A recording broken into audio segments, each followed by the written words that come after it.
आप कह रहे हैं या तो आपको बहुमत मिलेगा या आप 10 सीटों पर आ जाएंगे, लेकिन बहुमत नहीं, डिसाइसिव बहुमत मिलेगा। लेकिन अगर मान लीजिए ऐसी स्थिति आती है कि त्रिशंकु विधानसभा बनती, किसी को बहुमत नहीं मिलता है, तब जन स्वराज के पास मान लीजिए 20 सीटें 25 सीटें, तो फिर किसको समर्थन करेंगे आप? पहली बात तो मिलिंद जी, मैंने आपको बताया कि ये होगा नहीं, लेकिन एक बार को आप चूंकि पत्रकार है, चलिए हाइपोथेटिकली आप कहिएगा, मान लीजिए, तो हमने कहा, प्रशांत किशोर ने ये कहा कि मैं उन विधायकों को हम लोग बुलाएंगे और उनको कहेंगे कि भैया अगर तुम्हें पक्ष विपक्ष की राजनीति करनी है तो जन स्वराज छोड़कर जहां जाना है जाओ।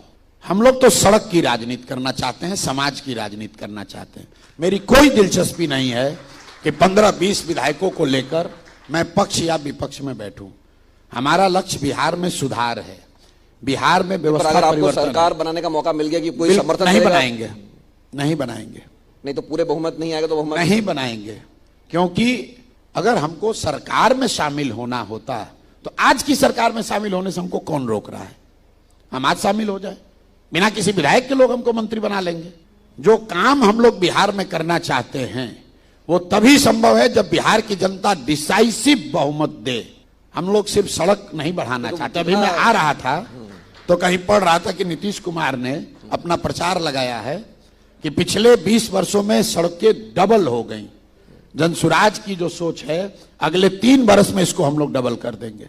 3 वर्षों में उतनी सड़क बनेगी जितनी 20 वर्ष में नहीं बनी है, और वो गठबंधन में नहीं संभव है। वो 25-30 विधायकों के साथ संभव नहीं है, वो 2-4 को मंत्री बनाकर नहीं संभव है।